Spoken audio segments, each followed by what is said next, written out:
你有看过2次空气燃烧的酒精炉吗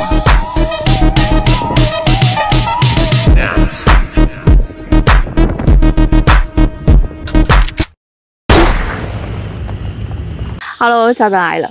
这个不是什么新科技，而是50年代的黑科技设计，专为户外露营打造。今天就带你来看看这台绝版的经典炉具到底有多厉害。这款酒精炉是由当年美国 Vulcan Safety Ship Division 公司设计制造的。二战结束后，军工技术大量转向民生与户外用品，催生了不少像这样结合创意与实用的划时代炉具。整体设计非常紧凑，炉具直接收纳在上下2个一深一浅的铝锅里，有点像是 Coleman 军用油炉系列的简化版，但更容易实用。炉具附有活动手把，方便移动与燃料替换。上方的支架也可以旋转展开，适配大锅与小杯，当然也可以根据你的锅具做调整。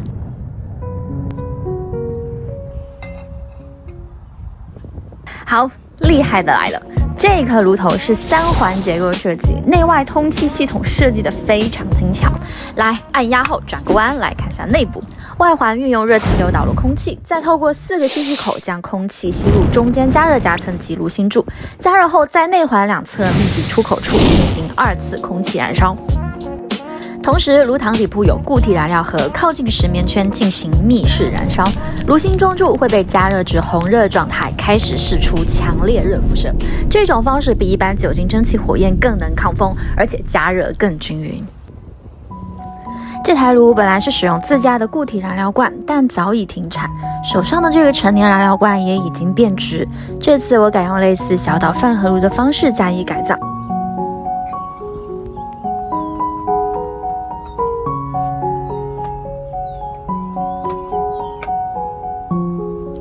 当然，如果已经没有了这个古老的燃料罐盒的话，也可以搭配 CC 人的 BCB 小岛炉，直接放入支架上使用，尺寸刚好吻合。好，准备就绪，我已经迫不及待想点燃它了，看看它到底是什么样的燃烧方式。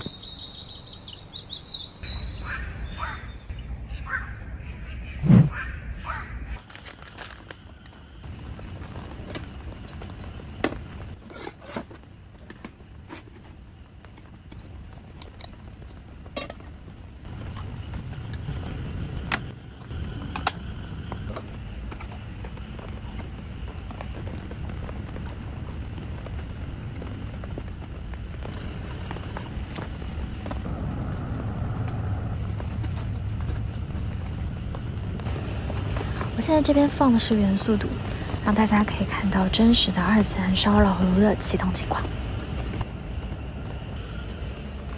点火后会因环境温度有3到5分钟的启动时间。仔细听，现在已经有启动的声音了。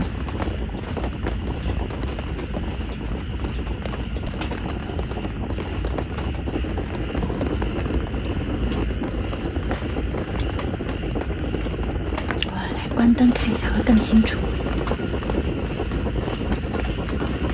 哦，你看看外围的2次燃烧口已经冒出点点的火焰了，中间的炉心也快要烧红了。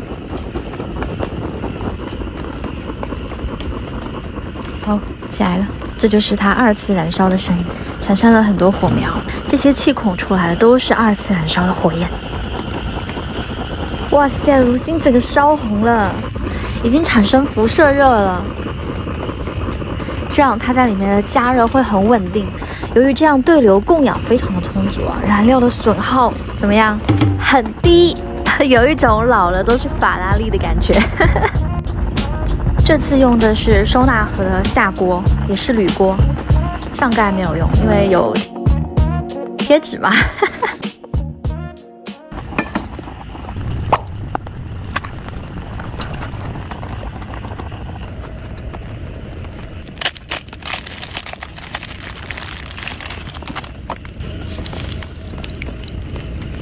哇，这个纯蓝火焰超稳定的，它真的是一个可以让酒精炉功率强化的一个系统，水煮开得很快。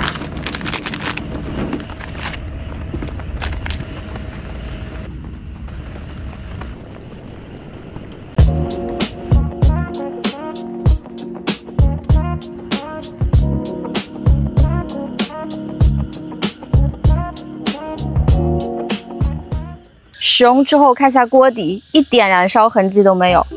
你是不是也没想过70年前就有这么先进的设计了？这台炉具我真的超级佩服当时的创意和工艺，很适合现代露营者重现老派风格，又兼具实用性。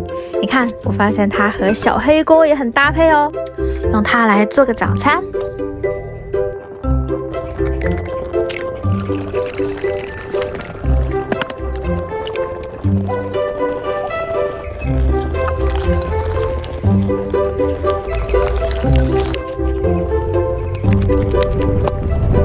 加上我的风烧套件，还可以烘烤吐司，怎么样？是不是很不错呢？